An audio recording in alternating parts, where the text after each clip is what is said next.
नमस्कार, इस समय पूरी दुनिया में इंटरनेशनल मिलेट्स ईयर मनाया जा रहा है। हिंदी में अगर बात करें तो अंतर्राष्ट्रीय मोटा अनाज वर्ष। मोटा अनाज वर्ष मनाने की नौबत क्यों आई और पूरी दुनिया में इसको क्यों मनाया जा रहा है, इस पर भी बात करेंगे। साथ में हमारे साथ किसान राममूर्ति मिश्रा जी भी हैं, उनसे भी बात करेंगे। Rammurti Mishra ji Siddharth farmer producer company limited के डायरेक्टर यानी निदेशक हैं और इन्होंने लगभग 356 किसानों के साथ, जिसमें महिलाएँ और पुरुष किसान शामिल हैं, उनके साथ एक फार्मर प्रोड्यूसर कंपनी बना रखी है, जिसके ज़रिए मोटे अनाज को बस्ती जनपद में बढ़ावा दे रहे हैं, साथ ही उसकी मार्केटिंग, ब्रांडिंग, प्रोसेसिंग पर भी काम कर रहे हैं। अभी हम बात करेंगे, लेकिन उसके पहले बता दें कि पूरी दुनिया में इंटरनेशनल मिलेट्स ईयर मनाया जा रहा है और इसकी नौबत इसलिए आई क्योंकि जो हम रेशे वाली फसलें हैं, जिसको हम फाइबर की बात करते हैं, हमारे भोजन में इसकी मात्रा काफ़ी कम हो गई है, जिसकी वजह से कैंसर जैसी और बहुत सी ऐसी घातक बीमारियाँ हो रही हैं, जिसकी वजह से हर साल लाखों मौतें होती हैं। तो उन मौतों की आँकड़ों में कमी लाने, लोगों की बीमारियों में कमी लाने के लिए मोटे अनाज का उपयोग अपने भोजन में ज़रूरत हो गई है और इसको बढ़ावा देने की भी ज़रूरत है। तो ऐसे में मोटे अनाजों की बात करें तो बाजरा, ज्वार, सावां, कुटकी, मड़ुआ, बहुत सारी ऐसी चीज़ें हैं और ये जो आप देख रहे हैं, इसका नाम जो है बाजरा है।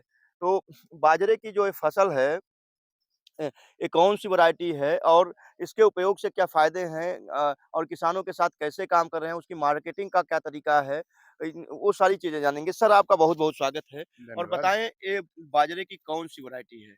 ये है hybrid Pusa 415 international millet year के रूप में इसको हमको हम लोग इससे लार्ज स्केल पे इस साल उत्पादन भी कर रहे हैं और मैं अपने मेंबर्स जो हमारे एफपीओ के मेंबर्स हैं, उनको भी बीज हमने दिया है और काफ़ी लंबी एरिया में ज्वार, बाजरा और सावा रागी की खेती की जा रही है हमारे एफपीओ के किसानों द्वारा। सर, जैसा कि इस साल देखा जाए तो बारिश की बहुत ज़्यादा मतलब कमी पाई गई, ख़ासकर मैदानी इलाका है उत्तर प्रदेश और पूर्वी भारत में पूर्वी उत्तर प्रदेश की बात करें तो यहाँ पर बारिश अच्छी होती है।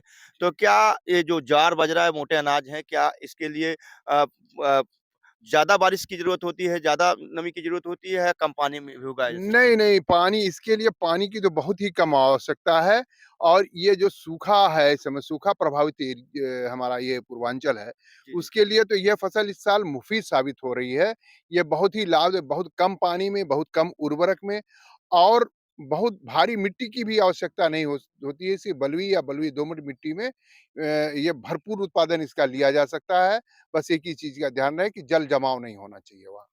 तो सर, जैसा कि आप बात कर रहे हैं बाजरे की उन्नत किस्म की, तो बहुत सारे लोग पहले इसको पशुओं को चारे के रूप में उपयोग करते थे। जी। लेकिन आज ये मानव के भोजन का महत्वपूर्ण अंग बन चुका है, चाहे बिस्किट की बात करें या बहुत सारे प्रोडक्ट की बात करें, वो बाजरे का बन के आ रहा है और आम रेट से 4 गुना ज़्यादा है। तो ऐसे में किसानों को क्या लाभ देखते हैं और दुधारू पशुओं को खिलाने से क्या फ़ायदे हैं? इसमें आम के आम, गुठली के दाम दोनों चीज़ें हैं। जी, इसकी आप दाना निकाल कर के इसको हम बहुत महँगे रेट में बेच सकते हैं और ये बहुत ही फ़ायदेमंद है और इसका तना जो है, जी, जी। इसकी डंठल को हमारे जानवरों के लिए बहुत ही प्रोटीन युक्त डंठल इसका हरे चारे के रूप में भी उपयोग किया जा सकता है और सूखे चारे के रूप में भी इसको हम उपयोग कर सकते हैं। इसका काट करके, सुखा करके और रख करके इसको फिर मशीन से कटवा करके इसका सूखे चारे के रूप में बहुत ही हम अपने जानवरों के लिए उपयोग कर सकते हैं।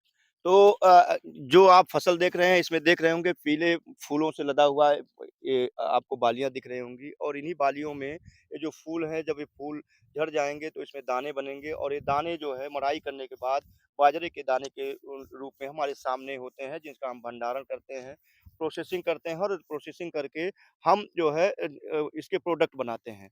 और बात हो रही थी इसके पोषक तत्वों की, तो आपको बता दें कि यह एक ऐसा मोटा अनाज का ऐसा किस्म है जिसमें vitamin B2, vitamin 6, calcium, phosphorus, बहुत सारी ऐसी चीज़ें हैं जो प्रचुर मात्रा में पाई जाती हैं, इसलिए शरीर को ये काफ़ी फ़ायदेमंद होता है शरीर के लिए।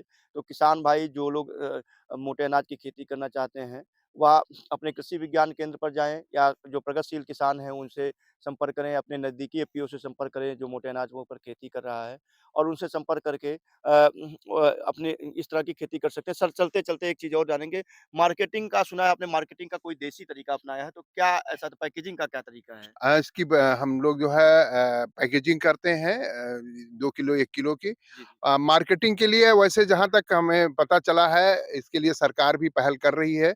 इसको सरकारी रेट पे खरीदने के लिए योजना बन रही है। शायद ही सरकारी रेट पे ही जैसा प्रशासनिक अधिकारी बता रहे हैं, इसको सरकारी रेट पे किसानों से खरीद लिया जाएगा और नहीं तो इसको प्रोसेसिंग करके, इसका आटा बना करके, इसको पैकेजिंग करके हम गुणवत्तापूर्ण इसका वैल्यू एडिशन करके मार्केट में हम लाने की तैयारी कर रहे तो हैं।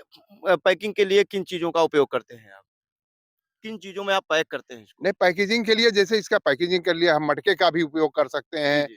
और जो हमारी पुरानी परंपराएँ हैं, मटके के रूप में इसका उपयोग कर सकते हैं या हम पैकेट के रूप में जो है कागज़ का पैकेट ट्रांसपेरेंट उसको मँगा करके उसकी बढ़िया पैकेजिंग करके मार्केट में लाते हैं। तो हमारे साथ थे राममूर्ति मिश्रा जी और आप हमारे फसल देख रहे हैं पीछे फसल देख रहे हैं जो बेहद खूबसूरत लग रही है और यह मोटे अनाज में आता है। इसके फसल की बुआई करके आप अच्छा आमदनी प्राप्त कर सकते हैं और इससे पोषक तत्वों के प्रचुर मात्रा वाले उत्पाद भी बनाए जाते हैं। अधिक जानकारी के लिए अपने कृषि विज्ञान केंद्र से संपर्क करें। नमस्कार।